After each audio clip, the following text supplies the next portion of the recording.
All right, hello and welcome to another episode of the JRE review. This one is what I've been hoping for. Bryan Callen is back on his own. Love that.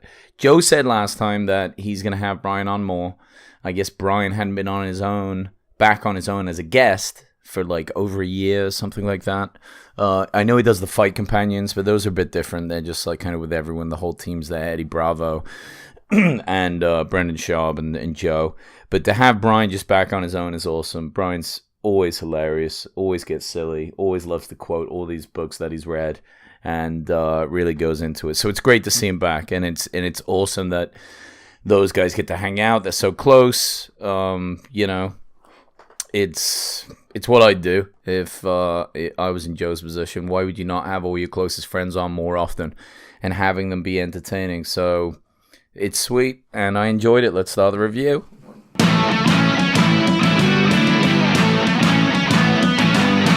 Welcome to the Joe Rogan Experience Review, where each week I review every single episode of the Joe Rogan Experience. What more do you want?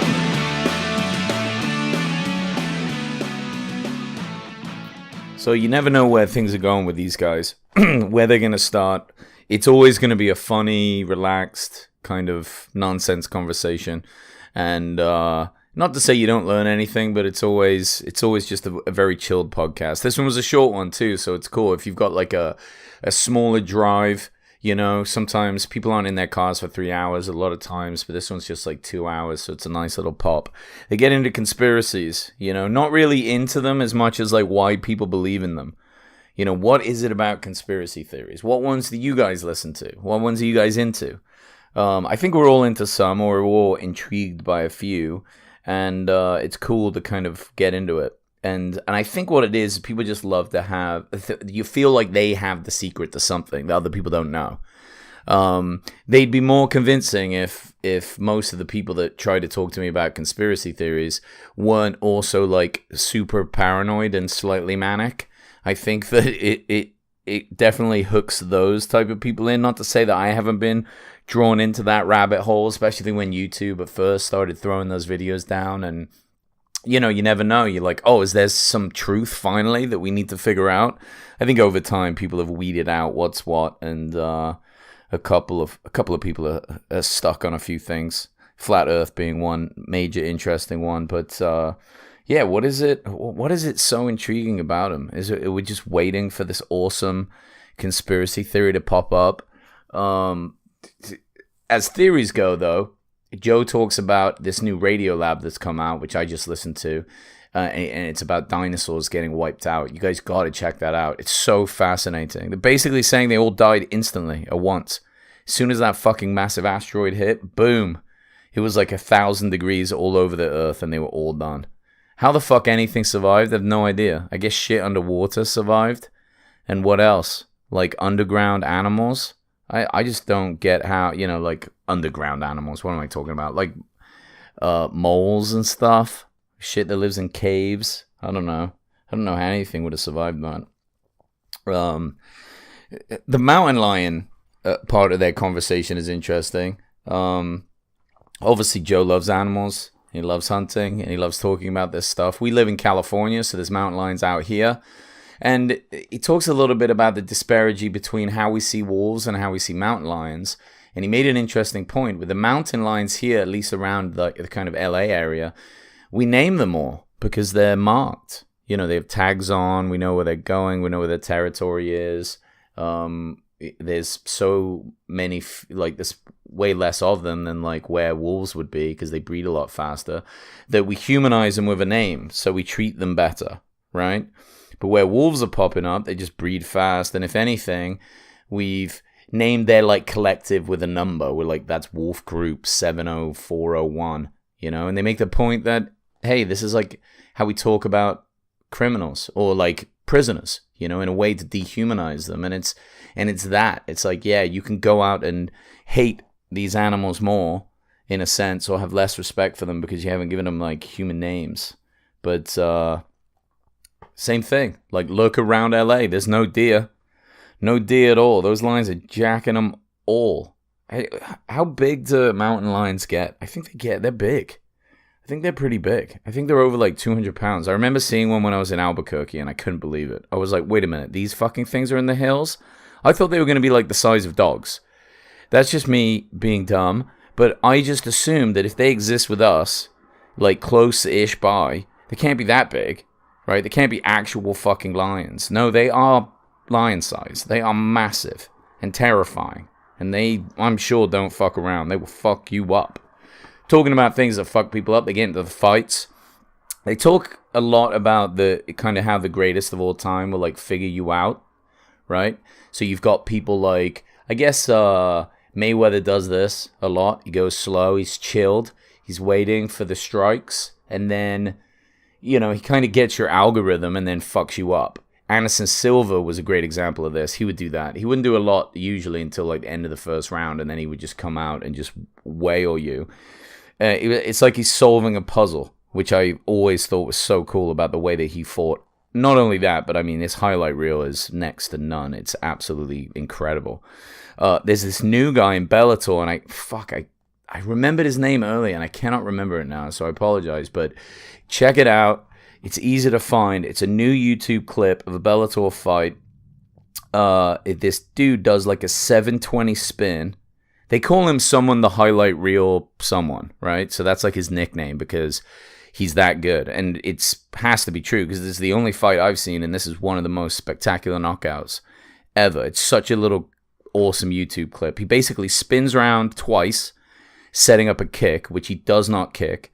Spins around one more time, and the dude drops his left hand guarding his head, and that's when this guy just, while spinning, just kind of right hooks him to the head, knocks him clean out. It's phenomenal. If you're into fighting, check that out. Definitely download that shit. But it brings up the next thing, CTE. And they talk about that a bit because Bryan still boxes. And he actually boxes at a gym quite close to my old work. I used to see him sometimes coming out of there. So he does quite a bit of boxing. And, you know, he's older guy. He's like 50, but he sticks at it. He does some work. But again, he's worried about getting hits to the head, just like Joe. And they are both really good friends with Brendan Schaub, who really got out of the fight game at the right time. A lot of that, I think, in some ways was Joe's advice. And if you haven't seen that it's kind of a heart-wrenching Rogan clip, to be honest, where he's like telling Brendan, look, I think you should stop, and I think you're like 1 foot out of the door. And look where Brendan Schaub is now. I mean, he's doing incredible, right? And there's not a lot you can do for like a ton of bad head injuries. They're saying that CBD helps for that, you know, but fighters never really know when to retire. It's not just ego. It's like, it's what you've done forever, and it must suck to know that you're kind of done. But that's the next bit it brings up. Like, people that are suffering from CTE or head injury often get pretty depressed. So you take a fighter that's already been hit a lot. Now he's out, not fighting anymore, right? He's trying to do other things, but he's probably, you know, there's a good chance if he has bad CTE, he's suffering from some depression. And if he's got that, how do you get past it? And Joe talks about, really with anyone that's unhappy, it's like you got to set goals. If you're setting goals and achieving them, this really seems to make the happiest people. And you see that with your friends. If you look at your friends in your life, doesn't matter what your job is, right? You could be doing anything. But the people that are doing kind of an unfulfilling job, if you notice, the people in the job that are the happiest, they've got maybe a solid family that they really are connected to and working hard for, or they're just setting goals that they can achieve and do really well out. And it's that goal setting and dedicating yourself to hitting them that really helps out. You know, it really helps that kind of depressive thought process go away. And it's something that's very important for everybody. And that was a cool takeaway from this podcast. You know, it was just something that they put in there that I really liked. And they also talk about, Joe mentions Rhonda Patrick say something about how a lot of inflammation in your system can cause impulsive behavior, which just means like if you're pretty unhealthy lifestyle, like you drink a lot, maybe you smoke, maybe you eat terrible food, you know, or you don't work out a lot, your body might be riddled with a lot of inflammation. It's like the biggest killer. Well, that can cause you to actually behave more differently. It can actually make you behave differently, which is something to think about, you know? It's why getting in these saunas are good, and just these other things that Joe often preaches about, you know, the working out and all the rest of it, especially eating right. You know, that really can bring the inflammation down for sure. And it's funny to think, I think, because, you know, you assume you make all your decisions just based on what's going on in your life. It's weird to think that, oh, you can just add probiotics and more salad and a little bit of asparagus and less junk food, and all of a sudden you make better decisions. That's fascinating, because super impulsive decisions they can be dangerous. You can say some fucked up shit. Brian ends on a nice note, on a chilled note, and he talks about being honest and being extremely honest with your friends and family. He says he's always been super honest with Joe and vice versa. They've known each other 25 years, and this is what allows them to really connect and communicate. But I think there's a bigger message there, and it's about helping the other person.